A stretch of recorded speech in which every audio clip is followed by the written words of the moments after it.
This truly is our final chance to save America, and with the 2024 election now less than 1 year away. Just what are we to do? A year out from the 2024 general election, what should we expect? What should we be watching? And what are the candidates and voters thinking? Now that's a lot, but we'll get to it all coming up. TFIC takes you deeper into the stories that are shaping the future of state and local government. Oh, X. Yeah? You will be the letter of the day? Oh, you bet I will. Final frontier. To boldly go where no man has gone before. You're not Buzz Lightyear. I'm Siri. And I'm Google. And I am Alexa. Alexa seems so smart. I think we'd have a lot to talk about. Pew, pew. From governing and government technology, this is The Future in Context. I'm Ashley Silver. I'm Paul Taylor. Today, we're exactly 1 year away from a truly polarizing time, the 2024 general election. And there are sure to be close local and state races with a variance of policy implications, in addition to a potential rematch of great political proportions between current President Joe Biden and former President Donald Trump. Up first on this episode of TFIC, we'll get political observer and governing senior writer Alan Greenblatt's thoughts. Paul, can you share with us just how that interview went?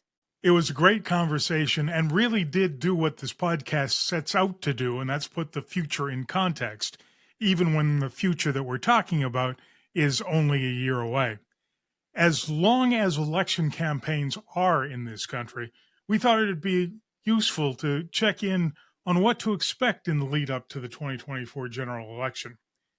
And as you mentioned, Alan Greenblatt, just down the hall at Governing, was our guest for this one. And he's been a longtime and keen observer of American politics for decades now. And he lives up to kind of a governing creed, which is to always be skeptical, but never cynical. We started by talking about what has become a bit of a trope around presidential election cycles. It's a declaration that dates back to 1964 and the Johnson-Goldwater contest. This is the most important election of our time. Now, the phrase has been used a number of times since, but Alan thinks that the 2024 campaign might just have a legitimate claim on the title. Well, like you said, it's become a common trope. I read it just today. It's clear, though, that for American politics right now, the stakes are high. We see that reflected in high voter turnout in the last few elections. You can pick your favorite, I guess. Is 24 more important than 2020 or 2016 or heading on back? But, we have all these surveys that indicate we know this is a very polarized time. We know Democrats and Republicans don't agree on anything, but we have all this polling data suggesting that people think if the other side wins, it could be the death of democracy, the end of the country, all those sorts of things that you have, as you know, very hot rhetoric with Republicans calling Democrats socialists or far left or traitors or what have you, and then the Democrats answering back with charges that the Republicans are racists or autocrats or fascists. So, yeah, that's why we have this sense that the stakes are so high. If it's Biden versus Trump, another rematch, I think people will recognize there's a huge difference between them. And you go on down the ballot, you often have a very stark choice between Republicans and Democrats. So people are bound to feel like it can make a huge difference which way it goes. Of course, governing state and local government is our jam, but hard to avoid that rematch that you mentioned between Biden and Trump. And there's also a little bit of litigation going on off to the side. Does that skew things? Well, what we've seen in recent years is that the presidential vote becomes the most important vote in politics. It really does change everything else. It used to be much more common for us to have Democratic governors in states like Oklahoma or Wyoming or places like that. And then on the flip side, Republicans, and there still are examples of this. There still are some blue state Republicans and red state Democrats, but it's very rare. And, there are only a couple of members of the U.S. Senate who are in states that their party didn't win for the presidency in 2020. There are only about 23 of the 435 U.S. House seats where the vote in 2022 went differently than it did in 2020. And at the legislative level, it's well under 10%. So you do have districts that are solidly Democratic or solidly Republican. And, people do go out in state races and knock on doors, and that can, just meeting people can sway a percent or two of the vote. But basically, if Biden's going to win your district by 10 and you're a Republican, the odds are you're going to lose, and vice versa for a Democrat in a Trump seat. That becomes so rare. So the presidential election, for good and ill, crowds out everything else and becomes the decisive vote. One of the other things that may well play for ill here is that we're still underneath the shadow of the January 6th attack on the U.S. Capitol. What is your sense of the likelihood of possible violence as the next big election day approaches? Well, there was a lot of concern about that heading into 2020. There were a lot of downtowns where many ground level retail and offices were boarded up for fear there would be violence. That did not happen. Of course, January 6th, then we were deprived of a peaceful transfer of power due to the January 6th riot, or whatever term you prefer to use for that. I mean, it was clearly violent. We just ran a piece on governing today with a survey showing that attitudes toward violence are going in the wrong way. I'll just go ahead and say it's wrong. I feel like there is no place for violence in political discourse in our society, but more and more people feel, because of the dynamics I was describing earlier, where so much is at stake, that they feel like violence is justified. But as our piece indicated, it's a long way from saying that to actually acting on it. We know that lots of people in public office are continuously harassed and threatened. It's almost like a different group becomes targeted. Elected officials have it all the time. You have mayors and city council members with people protesting in their homes all the time, or outside their homes all the time. But we've had school board members, we've had health officials, we've had election officials all harassed. So I'm not terribly worried about it, but it is a real concern. It could really happen. We could have intimidation of voters at polling places. We could have actual physical attacks and not just threats on election officials. It is a troubling time that we're in. It's a very divisive time. So it's not something to be dismissed, but it's not. I wouldn't predict that violence will be endemic next year. That harassment factor that you talked about also extends to election workers, people who are just trying to do the right thing by their community and in the name of democracy show up and help out at polling places. Poll workers and election administrators quitting. What does that mean to this process? Is anybody going to show up to work the polls? And if they don't, what do we do? Well, I actually just happened to speak today to the Secretary of State in Colorado, who's a Democrat, and she said that 38% of the county clerks in Colorado have left their jobs since 2020 due to these dynamics we're talking about. I mean, some of them were going to retire anyway, but there has been this big influx. We know in the western states in particular, a lot of the top election officials in counties have left. That's not a good thing, that people feel they're going to be harassed so much in their jobs that they just can't do them. You do lose institutional knowledge. Running elections is it's not like hiring an attorney. There aren't a ton of people who do this work.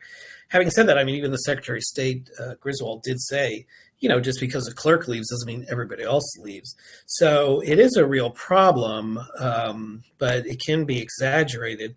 And in terms of poll workers, 2020 was kind of a flukish election where we did have younger people showing up as poll workers. I don't know the numbers, but the average poll worker is something like 58 years old.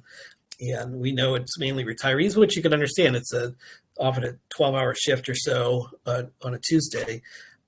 Some states have passed laws giving more freedom to poll watchers, the partisan poll watchers who are there to make sure things are going right. They have more leeway in some states now to question both voters and election officials, the poll workers. So there's I think, bound to be more confrontations.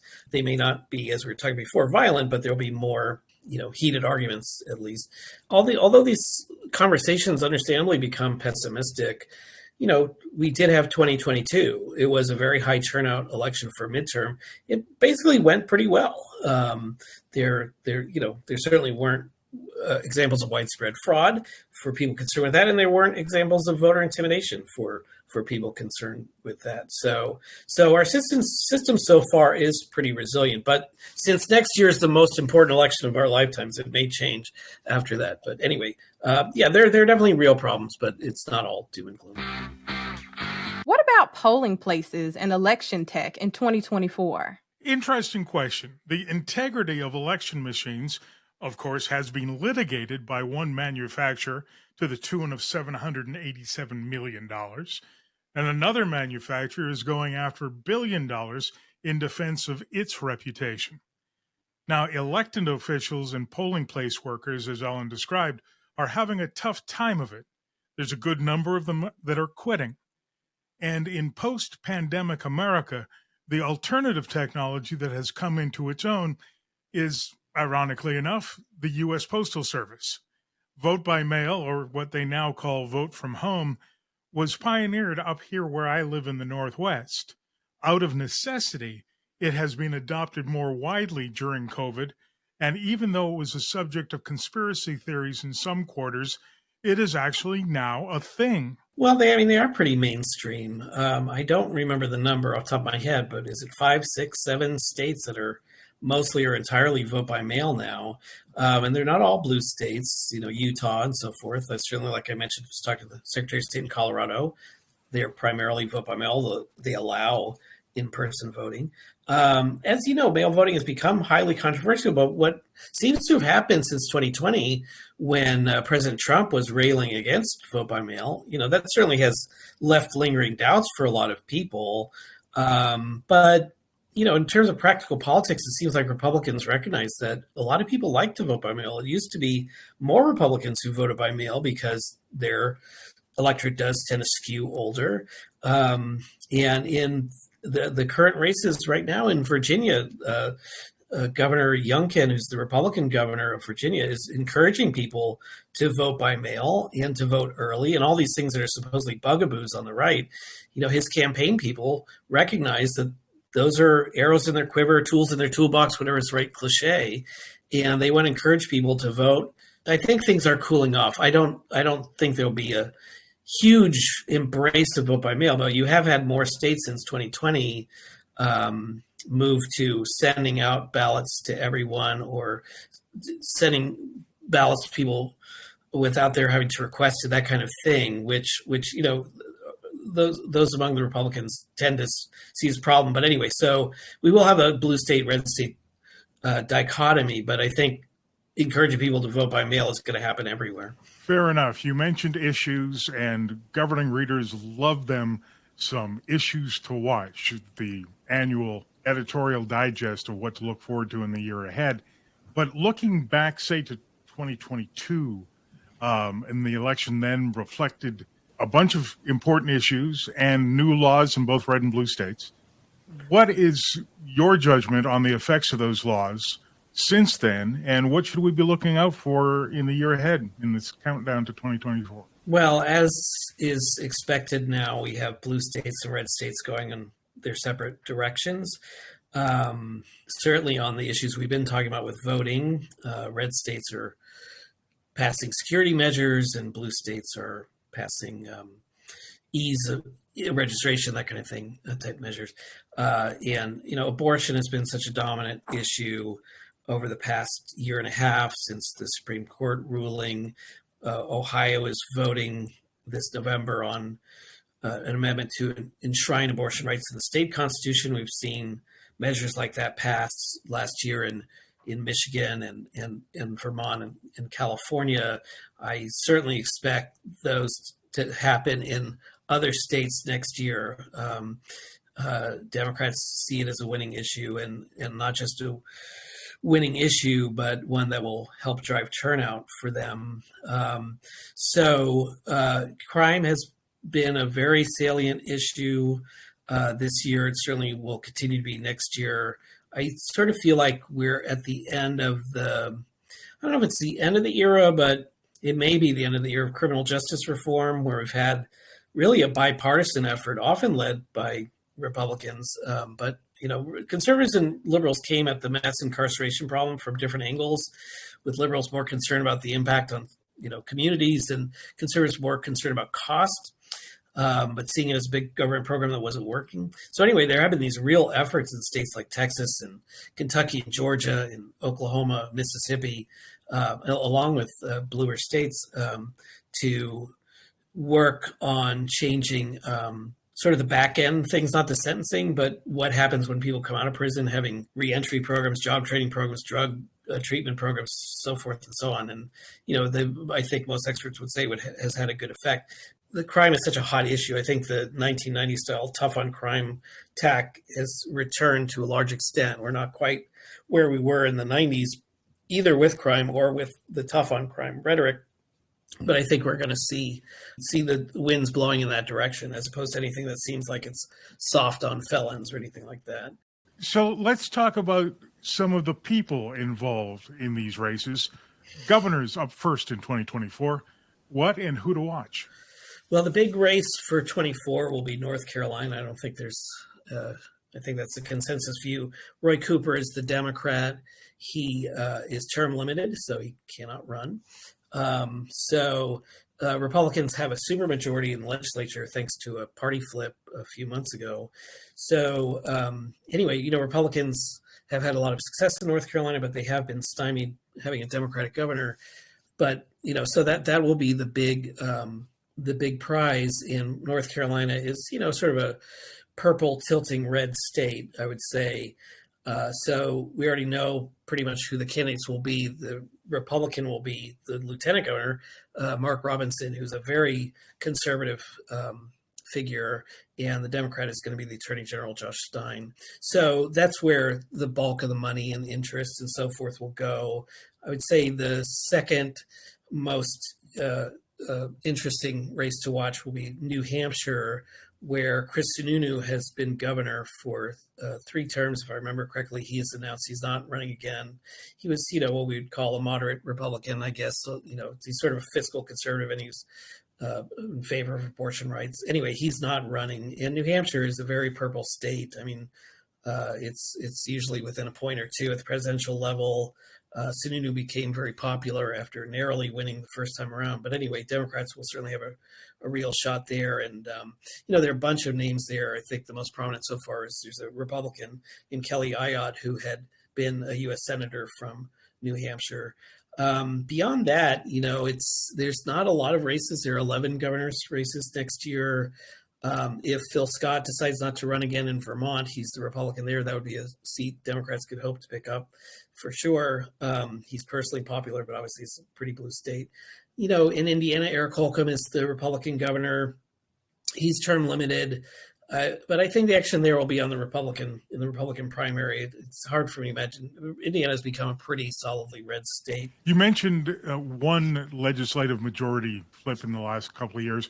Your reporting indicates 29 states where both chambers are controlled by veto-proof majorities.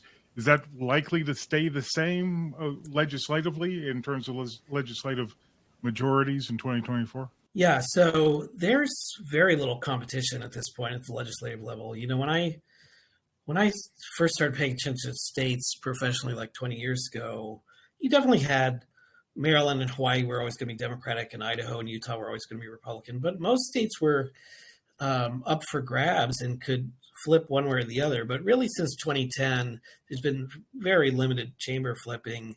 2010, Republicans took 20 chambers in one fell swoop, which obviously was a historic win for them.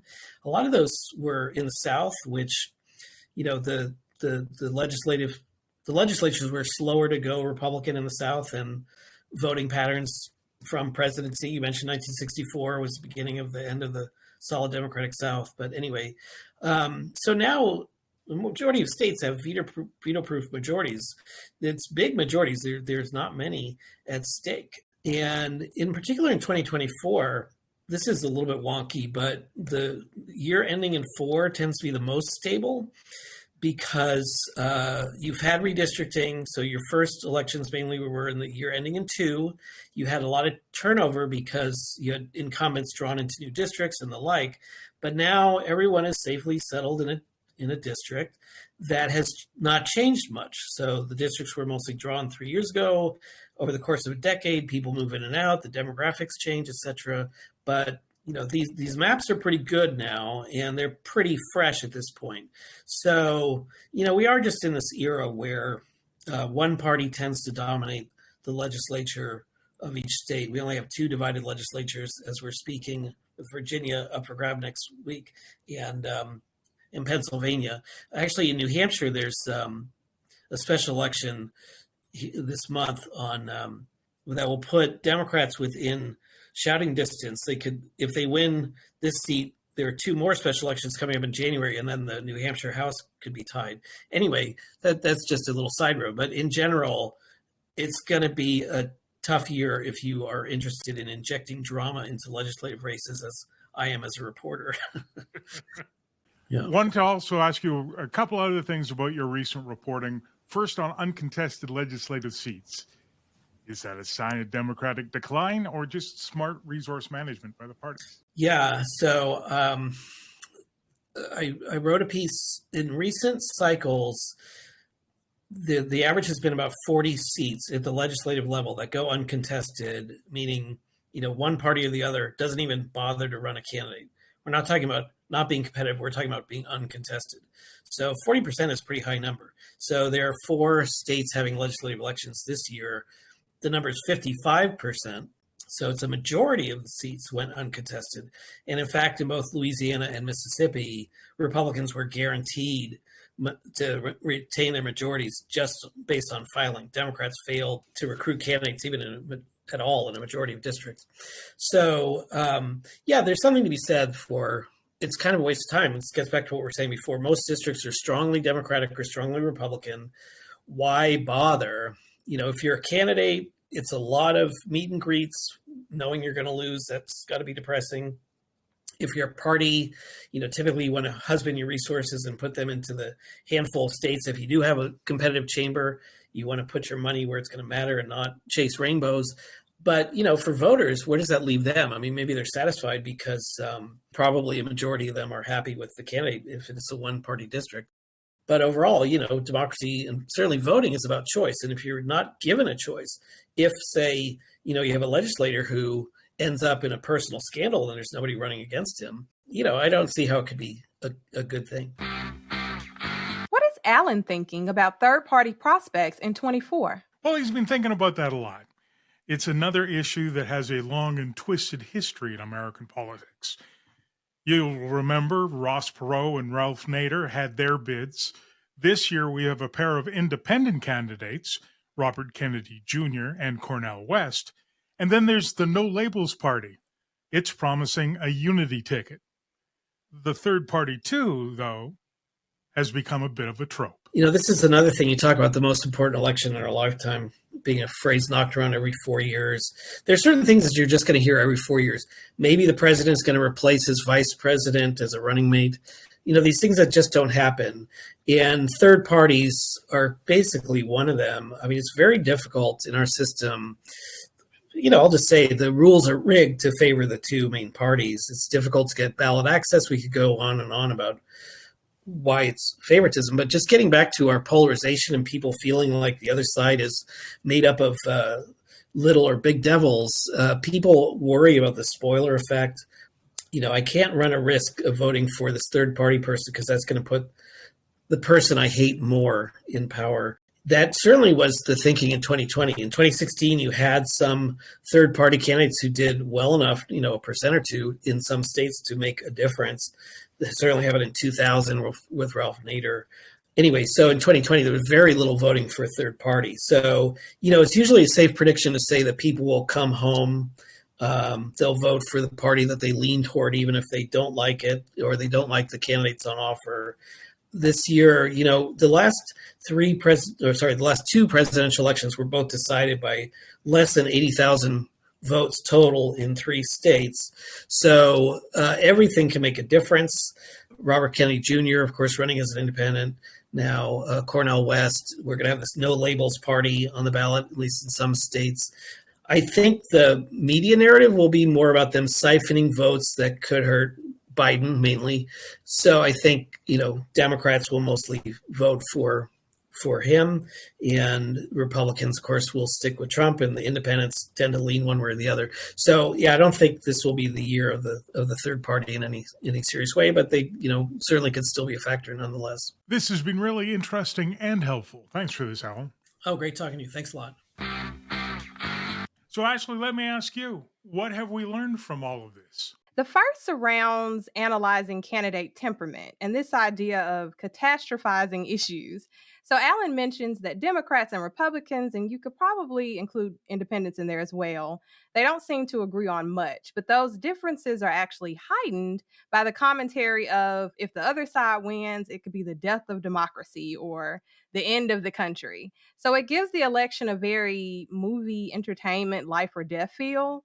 And I was wondering, Paul, do you feel like this is just a tactic by parties to successfully draw more voters into their fold? What is interesting is the political left on the extreme and the political right on the extreme really have the same narrative that not only is the sky falling, but the republic is failing.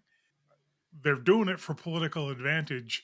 2024 will probably raise the stakes a great deal given the grand rematch. I don't know that it's a sustainable strategy over the long term because people tire of being scared. The second interesting takeaway from Alan was what occurred on January 6th. He speaks a little about that and kind of speaks to it as an inflection point for future elections. And I know you even mentioned how that is impacting election workers. And then the percentage of, like, for example, in Colorado, poll workers that have left their jobs since 2020. So what are your thoughts on that, or what can be done, I guess, to help with this issue? I don't think this is something that the party apparatus is going to solve. The candidates aren't going to solve it. The fundamental thing that can be done is that we should talk to our neighbors. Our lives lived together, there is still a sense of community to be found by talking to your neighbors and neighbors working with neighbors to define their future to the degree that they can is really a form of democracy at work. Right. And just aligning those key threads and focusing more on what we have in common than our differences, like you were saying, is the way out, I believe. Both Ashley and Alan are part of our editorial and production team, as are Aragon Item, Noel Nell, Zoe Manzanati, and Kaylee Tedra. Our editor-in-chief is Kathleen Robinette. Want to get more glimpses into how changes in technology might shape your future? Well, look no further.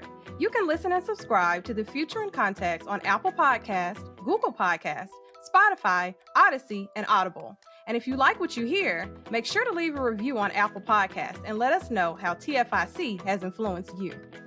And let's not forget that Alan writes a bi-weekly newsletter about state and local politics. It's called Inside Politics with Alan Greenblatt. You can sign up and have it delivered to your inbox by following the link at governing.com. And that will do it for us. Next time out, we'll get to the episode we promised last time. Does anything get lost in translation when a city uses AI to provide multilingual access to live meetings? For Ashley Silver, I'm Paul Taylor. Thanks for listening. Stay connected to the show at tfic.tech.